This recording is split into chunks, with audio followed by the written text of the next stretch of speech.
candidíase. Aqui no caso é uma lesão fúngica, então a gente precisa administrar uma medicação para fungos depois, ok? Então a gente já falou um de cada, um de vírus, um de bactéria e agora um de fungos. E aí ele é ocasionado pela Candida albicans. E aí precisa sim saber o nome desse fungo. Qual que é a parte difícil aqui quando a gente fala de candidíase? É que a gente tem vários tipos de manifestações. Aqui a gente vai falar das 5 principais. Para ficar bem fácil na sua cabeça, você vai dividir da seguinte forma. A gente tem 2 que são brancas e 2 que são eritematosas, certo? Daí quando a gente fala que tem 2 brancas, uma ela acontece com uma rápida duração, né? A outra tem um caráter mais crônico. Então essa daqui vai ser removido a raspagem e essa daqui não, certo? E quando a gente fala das vermelhinhas, a gente vai ter uma também de curto prazo e é uma outra que é de longo prazo, onde ela é crônica. Pensa assim, são 2 vermelhinhas e 2 branquinhas, aí fica bem fácil, ok? Vamos começar pela pseudomembranosa. Lembra desse nome, tem uma falsa membrana então ela é uma falsa leucoplasia. Então ela é fácil de remover, ela destaca. Essa é a grande diferença da outra que é branca também. E aqui, então, ela é uma placa branca, cremosa, destacável. Ela pode ocasionar queimação, tem um hálito fétido também. Acontece muito em mucosa jugal, língua e palato. E aí que mora uma pegadinha, que quando a gente pensa só em língua, né? Não, tem que pensar que mucosa jugal e palato também. Quais são os fatores que vão ocasionar isso? Isso cai muito em prova também. Essas 2 que a gente vai falar primeiro, elas podem acontecer devido ao uso de antibióticos. Por quê? Quando a gente usa os antibióticos, dá uma matadinha nas bactérias e essas bactérias que competiam pelo ambiente com os fungos vão deixar os fungos livres, leves e soltos. Eles não estão mais competindo. E aí eles tomam aquela região, certo? Justamente porque não tem a bactéria competindo ali. Então, na prova, isso cai. Lembrem que essas 2 primeiras podem acontecer pelo uso de antibiótico. Outro fator é a imunossupressão, que aí dá uma força a mais aí pro fungo. Agora vamos falar da eritematosa. Essa eritematosa, adivinhe, ela tem um aspecto vermelho. Então é uma mancha vermelha e novamente tem esse padrão de queimação.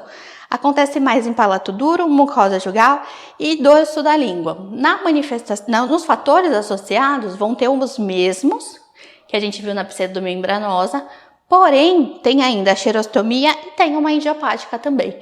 Então a xerostomia pode ocasionar esse tipo de candidíase e também tem a idiopática, que ninguém sabe explicar porque aconteceu. A gente tem ainda a queilite angular. Essa é a 5ª que eu não falei para vocês. Então eu falei das 2 branquinhas e das 2 vermelhinhas. Essa daqui seria a 5ª. A queilite angular, ela tem um padrão bem diferente. Ela acontece justamente no ângulo da boca. Geralmente vai acontecer nos pacientes que têm uma dimensão vertical diminuída. Então eles tinham dente, tinham essa posição, essa dimensão vertical, perderam os dentes e ficam assim. E tende a acumular, então, saliva nessa região. E é justamente nessa região que vai acontecer. Na prova, eles geralmente perguntam de todas essas que eu falei, mas geralmente nessa daqui, eles tentam confundir com a queilite actínica, e você não pode cair na deles, certo? Quando fala de queilite angular, é justamente essa que acontece aqui no cantinho. A queilite actínica a gente vai falar hoje também. Então, ela causa umas lesões fissuradas, avermelhadas, são irritantes, né? Irritadas, tem uma sensação de ferida. O paciente sente que está incomodando alguma coisa. Não é um padrão do que eles falam, né? Eles falam assim, tá machucadinho. Mas o tratamento também vai ser com antifúngico, mas a gente precisa corrigir o fator, né? Porque se não, mesmo que tome o antifúngico, se não corrigir a dimensão vertical, vai acontecer de novo. Acontece na comissura labial.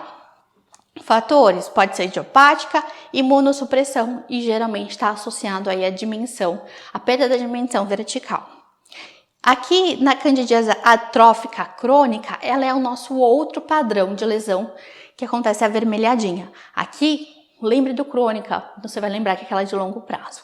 Nesse tipo, geralmente está associado ao uso de prótese. Então, vai acontecer bem na região do palato, na parte que é recoberta pela prótese. Ela é avermelhada e assintomática. Acontece na superfície do palato, que está em contato com a prótese.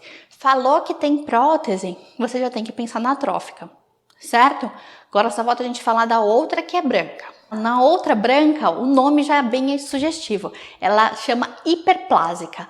Então, aconteceu um aumento real de volume. Parece que tem uma hiperplasia ali mesmo. Então, ela não é mais destacável. E essa é a grande diferença. São placas brancas também, mas elas não são destacáveis e são sintomáticas. Acontece mais na mucosa jugal na porção anterior. E aqui ela é idiopática e pode acontecer também associado à imunossupressão.